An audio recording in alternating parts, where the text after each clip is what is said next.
GO number 4 ఎట్లా పుట్టుకొచ్చిందో ఈరోజు మేము చెప్పే ప్రయత్నం చేస్తాం.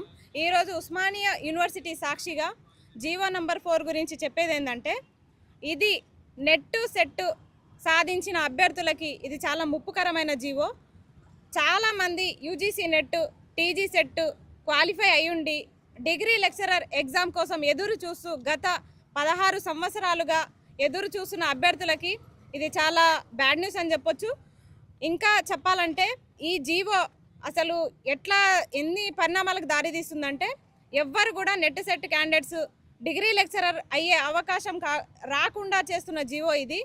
గ్రూప్ 1 స్థాయిలో ఎలా 29 జీవో వచ్చిందో అలాగే ఈ డిగ్రీ లెక్చరర్ పోటీ పరీక్షలకి ప్రిపేర్ అవుతున్న అభ్యర్థులకు కూడా ఈ జీవో నంబర్ 4 అట్లాగే తీసుకొచ్చిర్రు. ఈ ప్రభుత్వం వచ్చిన తర్వాత మాకు డిగ్రీ లెక్చరర్ నోటిఫికేషన్ వస్తుందని చెప్పేసి మేము గత 3 సంవత్సరాలుగా ఎదురు చూస్తున్నాము. గత బీఆర్ఎస్ గవర్నమెంట్లో ఒక వెబ్ నోట్ ఇచ్చి 544 పోస్టులకి డిగ్రీ లెక్చరర్ పోస్టులకి నోటిఫికేషన్ ఇచ్చి 3 సార్లు అప్లికేషన్ తీసుకొని ఆ ఎగ్జామ్ నిర్వహించకుండానే ఆ ప్రభుత్వం కూలిపోయింది.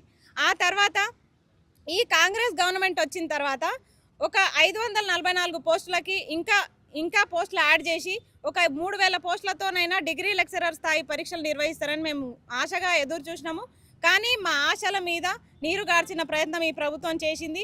ఈ జీవో వల్ల కేవలం పిహెచ్డి పట్టాలు పొందిన వారికి మాత్రమే నేరుగా ఉద్యోగాలు ఇచ్చే ప్రక్రియను వీళ్ళు చేపట్టిర్రు. దీని ద్వారా ఏమవుతుందంటే, పిహెచ్డి ఉన్న వాళ్ళకి వెయిటేజ్ ఇస్తున్నారు.